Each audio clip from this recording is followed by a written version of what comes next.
Off you go. Okay. So, good morning everybody. My name's David, and today we are going to just talk through a bit of an introduction to rugby. I personally do play the sport of rugby, and there's two particular codes, there's Rugby League and Rugby Union, and I'm just going to go into a few of the differences between the two. There's going to be an activity where we're going to learn how to correctly pass a rugby ball down the line, so we'll go into more detail on that a little bit later on. But yeah, I've been playing rugby since I was 17. Yes, I did play it at school as well, but I didn't properly take up the sport until later on. And I just want to tell you go through a few of the rules and that side of things, really. So, first things first, we've just got a bit of housekeeping to do. So, there are no planned fire drills for today. However, if the fire alarm does go off, the nearest fire exit is out the door to the right to the very end of the corridor, and then you're out. Failing that, you can also go through the hospitals out and then turn left. Toilets are located just outside the door to your left, and they are also further down the corridor on the right hand side. And drinks and things of that sort of nature, we do have a supply of coffee and tea, but there are also some vending machines just outside to the right hand side as well. So as far as it's now, yeah.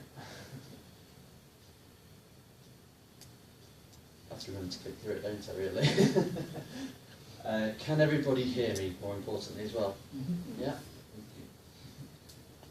So, as an icebreaker, what I'm going to do is I'm going to just pass the rugby ball to you, and I want you to actually say the first thing you think of when I talk about the term rugby. What's the first thing that comes into your head, please? So, pain. Pain. You can pass it to next if you like.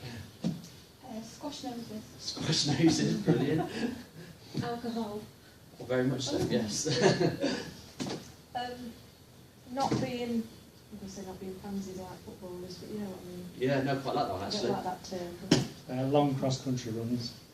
Long cross-country runs. I would have said probably along the same lines of alcohol there as well. So, and definitely pain and injuries personally.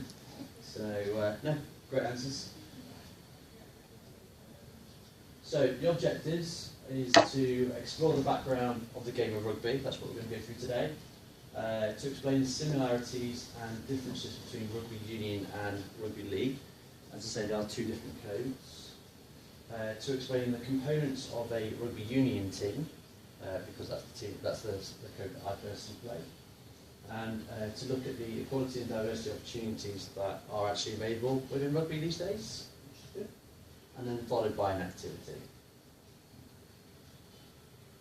So the history and background of rugby, many people believe that rugby was actually born in 1823 by a chap called William Webb Ellis, who actually decided to pick up a rugby ball, or a football for that matter, and run with it. And from that point onwards, this led to the game to be known as mob football or folk football back in the day.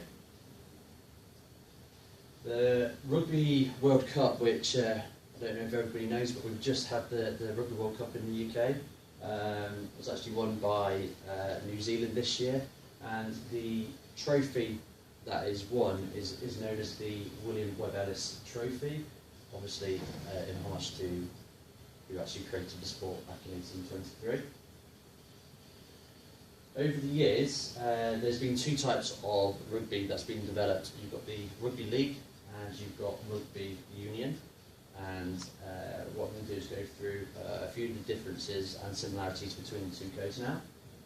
And just an interesting fact for you is the same whistle is used to kick off the opening game of every Rugby World Cup tournament, and it's known as the Gil Evans whistle. A bit of nonsense factual information there for you, but it's quite interesting. And just in case you didn't know what the cup looks like, that is the William Webb Ellis Cup. Two of my idols. Who knows who the chap on the left is? Johnny Wilkinson. Anyone for the man on the right?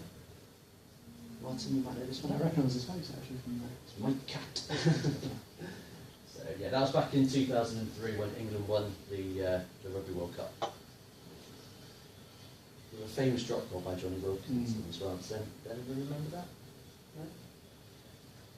So, similarities between rugby union and rugby league. The aim of the game is to obviously win.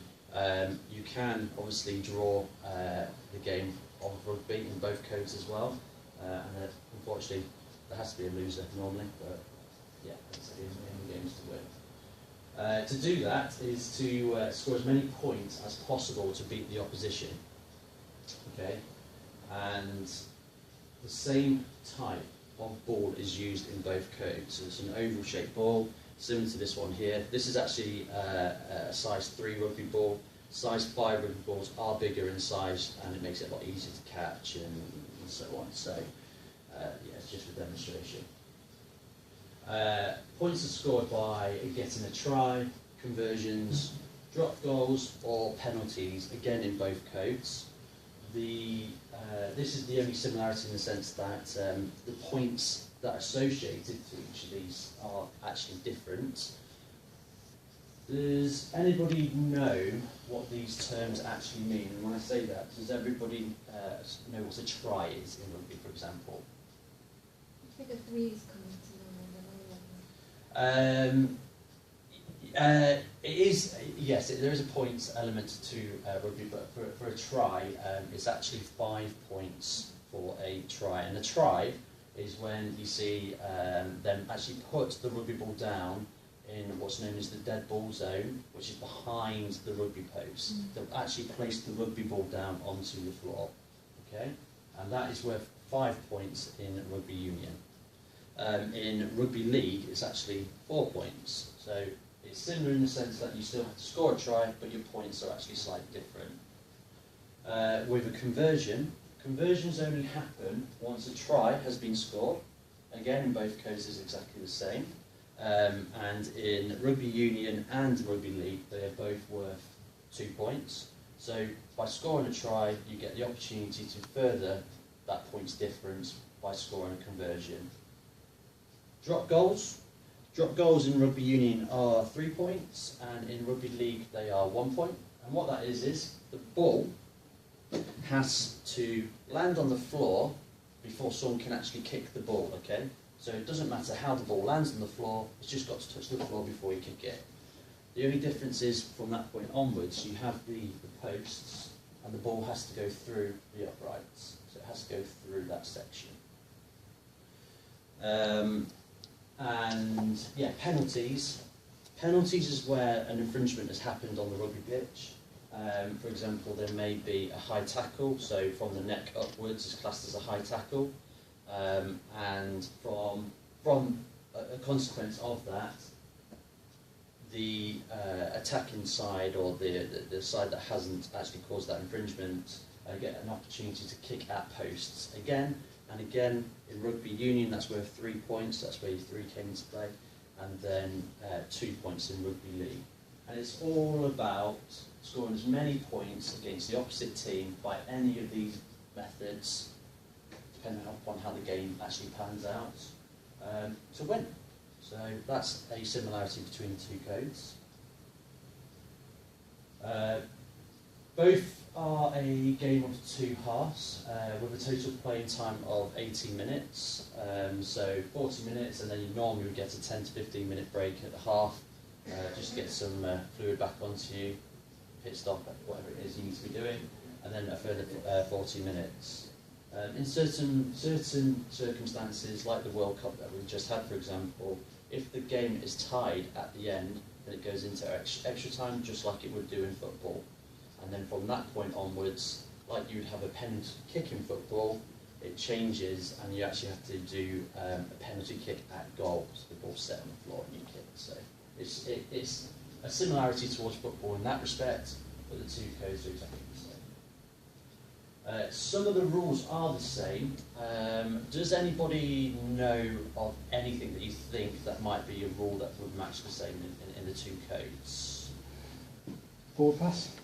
Forward pass, exactly. So that's one of the things that we're going to go on to in the activity, in the sense that you are not allowed to do a forward pass and I'm going to explain what a forward pass actually is, and we're going to go into that as well. So yeah, great example. Does anybody else know of anything else potentially? Okay, as I already said, you're not allowed to do what's known as a high tackle, which is from the head sort of upwards, for obvious reasons, breaking of necks and so on. I mean, there have been plenty of bad accidents, unfortunately, in rugby, but it's just the nature of the sport. It's great fun still. So a few of the actual differences then between the two codes. So the number of players on a side is 15 in rugby union and 13 in rugby league. In rugby league, you tackle the opposition actually 6 times before the ball has to return to the opposition. So what that basically means is that they can take the ball into contact 6 times, and then they have to give the ball back to the opposition. It's just a rule that they do with rugby league. You don't have to do that in rugby union. You just retain the ball as much as you can in rugby union until either an infringement occurs or you score, for example.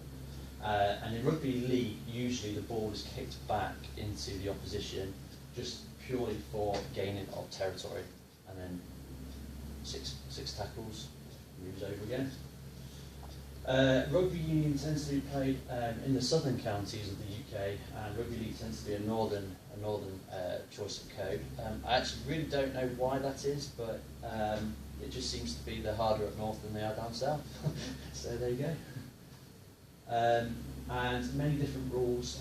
The game can be quite complex.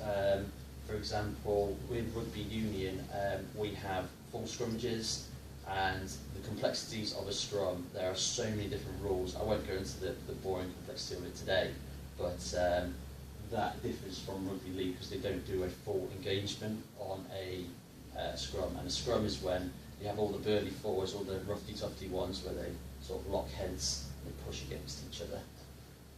Martin used to play that position, didn't he?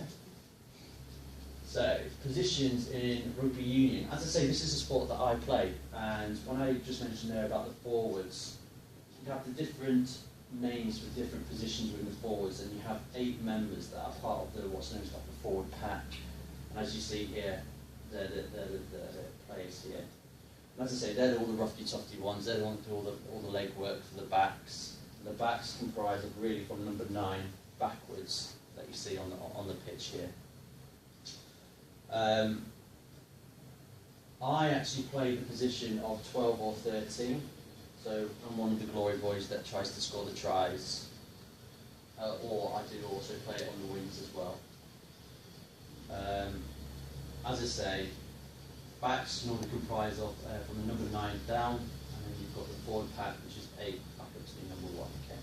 Again, I won't go into too much complexity just because the forwards, yeah, they do all the hard work, to be quite honest. The backs tend to be the fast people, the ones that can actually do the running. But in the modern game that it is today, the forwards are actually as quick as the backs these days, and bigger and harder. So, yeah. Equality and diversity. A sport for both men and women can be play rugby union.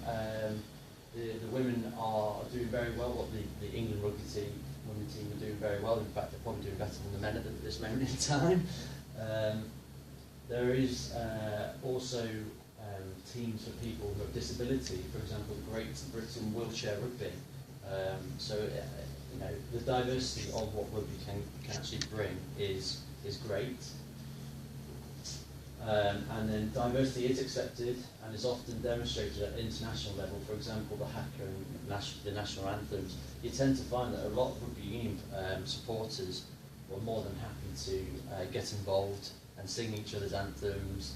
Everyone enjoys the haka from New Zealand. Has anybody seen that before? It's when they do their war dance. It's a ritual. It's widespread. It's very well known in the rugby union. And as I said, national anthems. And one thing you do tend to find at rugby union games is that the two teams, the supporters, they will mix. Whereas in football, for example, they're very segregated. They have to be separated for troubles of violence and that and such forth. But in rugby union, you never seem to get those worries. So, we're going to go on to our activity now. There's my idol again, Johnny Wilkinson. And we're just going to look at passing a rugby ball. And as Martin said there about the forward pass, what that basically means is, if you've got the player with the ball cannot pass this imaginary dotted line to pass to the next player. Okay. So, for example, if this player was to throw the ball forward of this dotted line, that would be comprised of a forward pass. Just so everyone knows we're running this way. So the aim of the game is to pass the ball. It can be flat along the dotted line or backwards to the supporting player. Okay. So, for example, Martin, would you like to come up, please? Imagine we are attacking this way. Martin is running either, as I say, in line with me or slightly behind. And the aim of the game is just purely to pass the ball. And you can pass the ball quicker than you can run with it. So it just gives you that extra territory. And what I'd like to do is actually, we're going to create a big line with everybody, please. And we're going to just pass the ball down the line a couple of times. And then, I'll start with the ball. Yes? So get in a room actually, or should we go down here? We'll be a bit tight. Should we go down the length of the room this way actually?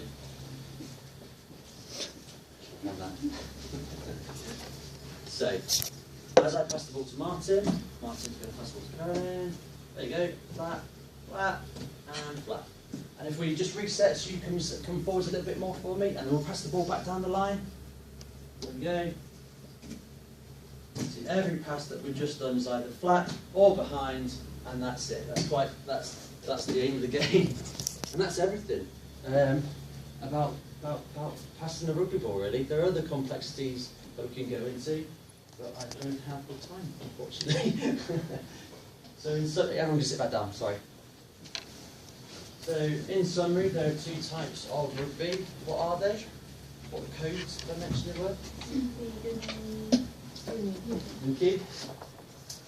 There are key similarities and differences in the game. One being that they can all score the tries, the conversions and so on. Differences is the Rugby Union have 15 members on their team and Rugby League have 13 members of the team. We've talked about a few of the different positions played within the game. It's important to recognise and be respectful of equality and diversity within the sport. Before let's finish up. And that's everything. Thank you. Well done.